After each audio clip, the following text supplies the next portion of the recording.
it's Janess from Vaughn Family Farm, and I am finally getting around to making my video on the birth of Evangeline, this little girl right here. She's just over 4 weeks old, so it's been a little bit, but I thought I would share her birth. We had planned to record some of it, but things just moved a little bit quicker, and I had the tripod set up and we never pushed record, so that's okay. But she is my third home birth and my fourth baby.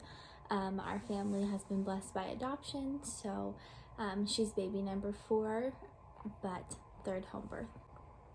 So I'll just give you a little background on my other home births. They were very similar to this, especially my last one. My daughter was my first birth, and I had her at home, and it was about 6 hours of active labor from start to finish. And then we adopted my next child, and then my next baby after that. His was relatively fast too, kind of had labor on and off all day, but not enough to distract me. And I kind of just ignore it until it gets to be too much. So we put our kids to bed, and then he was born shortly after. But now let's talk about Evangeline. So the night before I had her, I woke up with some contractions, and actually before I had gone to bed, I had contractions as well, but nothing super consistent, nothing to time. But in the middle of the night, I woke up and I had some strong ones. So, whoa. So then my husband's like, well, let's just start timing them. So they were like 8 minutes apart, not super intense. Not everyone was super intense, I should say. And then he called the midwife and just said, hey, Janess is having contractions. And I was like, don't call, like, I don't think this is it. But he just wanted to give her a heads up because she was an hour away. And shortly after he called, they started to fizzle out, and I went back to sleep. The next morning, nothing. I had no contractions. I was like, well, it's not going to happen, because I was convinced the baby would be born in the middle of the night. That's just what happened every time. I like have intense labor and then they're born. So the next morning we went to the splash pad, and at the splash pad I had 2 pretty strong contractions, but they were like 45 minutes apart. So I called my midwife and I told her, it's not going to happen during the day today. Maybe it'll happen tonight, and just, I'll let you know, but you know, I don't have any inclination that this is going to be happening. I did have a little bit of the bloody show before going to the splash pad, but not a lot. So I was like, okay, this isn't much, but we're going in the right direction. So we came home from the splash pad. My husband said, why don't you just go to sleep? Take a nap. The kids are napping. Like, it's probably going to happen tonight. At this point, I'm 40 weeks and 4 days. I've never been early with my babies. I've always been over the 40-week mark, which is actually pretty normal. And he said, take a nap because it's probably going to happen tonight and you're going to be super tired. So I was like, okay. So I took a nap, and I woke up about 3, maybe 3:30, and I had a really strong contraction. And I was like, oh, that was really strong. So at this point, I think some people, or even like the points in the middle of the night when I had strong contractions, I'm sure if you're having a hospital birth, that's probably when some people would go to the hospital. But because I was having the baby at home, I just didn't feel the need, and I really wasn't convinced it was happening. I was at the point where this is never going to happen. I'm going to be pregnant forever. So I wasn't convinced it was happening. And I just like, I always tell myself, this isn't intense enough. Like, this isn't intense enough. So 3:30, have a strong one. Then I get another one, like 10 minutes later, and 10 minutes later I get another one. But they're like in between my contractions. Like, I'm fine. Like, it's totally okay. Even when I have the contractions, it's not like I'm, having a really hard time. I can still talk to my husband. So he's like, well, let's just keep timing them. So we kept timing them, and they stayed pretty consistently, like 10 to 15 minutes apart. But it wasn't intense enough to me that I was like, we need to call. My sister was going to take our other 3 kids. So I was like, no, like, it's going to happen in the middle of the night. Like, this isn't going to happen. So I'd rather not call her just to have her bring the kids back here, to go to sleep. Like, I'd rather just put them, like, give them dinner, put them to bed, so then we know they're asleep before I have the baby. It's one of the wonderful things about home birth, is just like knowing your kids are in bed and everything's here at your house. So about 5 o'clock, and I'm just starting cleaning the house. I'm like, well, I should, get this laundry done, and just trying to get everything together. She's smiling. And so I just start doing that, and then it gets to be 5 o'clock, and when I'm having contractions, I need my husband to push on my back to do that counter pressure. And my kids are super funny, because every time I'm getting one, I can't yell for him, because if you've ever been in and had natural labor, like when you have a contraction, you can't yell during that because it's painful. So my 2 older kids would run and go say, Mom or Dad, Mom needs you, and he'd run to me and push on my back.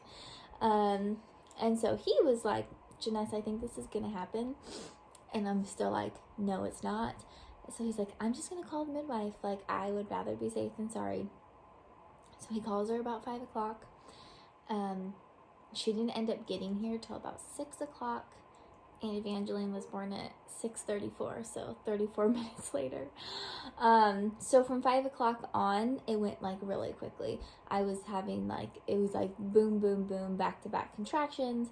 And I was starting to feel about like 5:45 that if I got into the tub, because I was having a water birth, that if I got into that tub, I would start pushing this baby out. And my husband's like, try and hold off, she's not here, because like I said, our midwife was an hour away.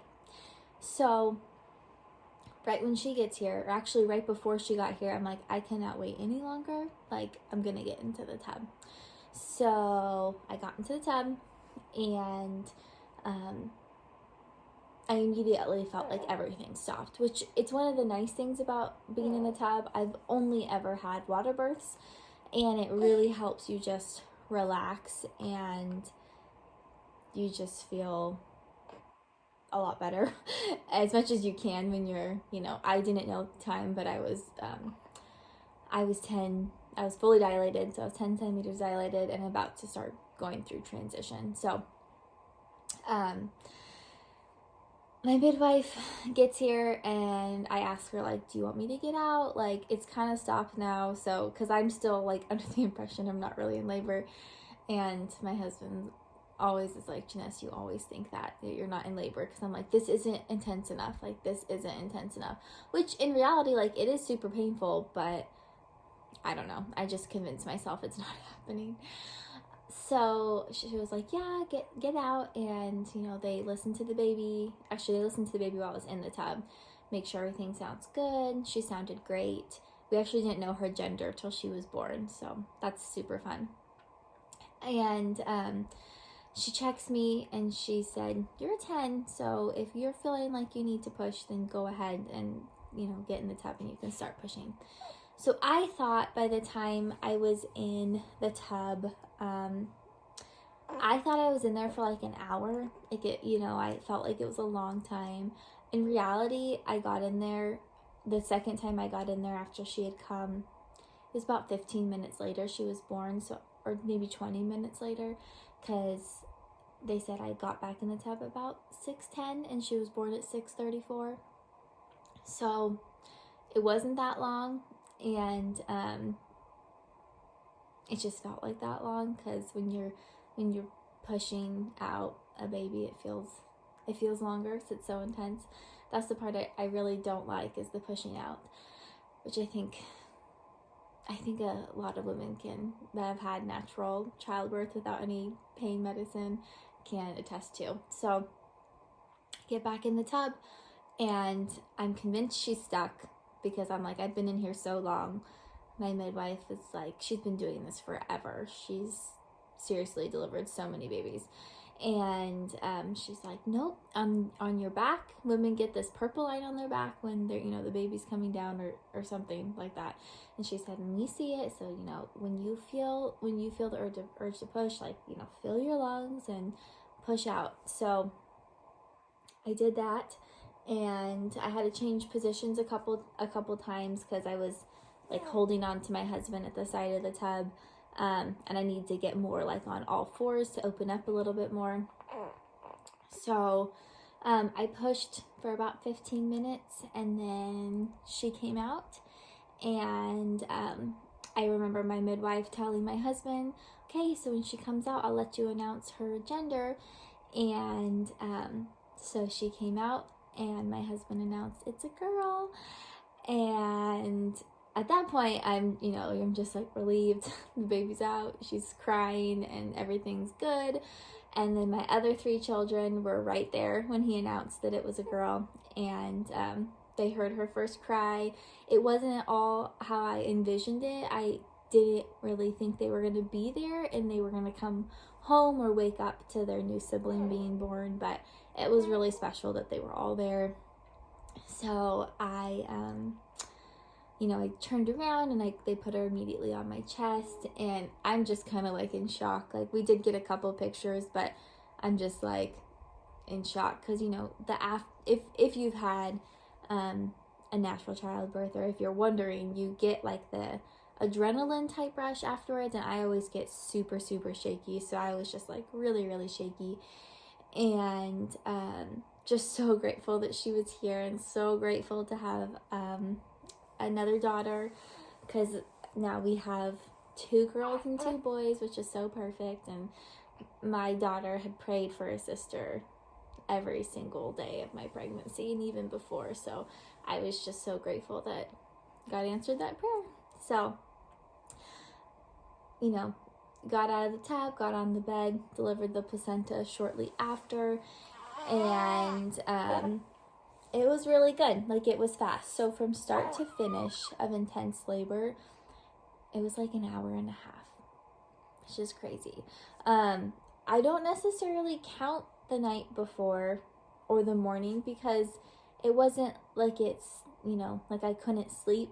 And I don't think that's considered, at least my midwife has said, the prodrominal labor, because it's not constant and one on top of the other contractions. And I still functioned and went throughout my day. But what's interesting is she was born at 40 weeks and 4 days, and my son that I had before her was born at 40 weeks and 4 days. So I kind of wonder if that is just my gestation time.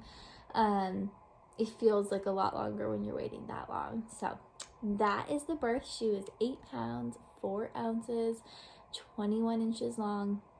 And I do have to say, she was 8 pounds, 4 ounces 2 hours after being born, and she had pooped a ton all over me twice and peed all over me twice. So my midwife and her assistant were like, she probably was more like 8.5 pounds, because that was like a lot.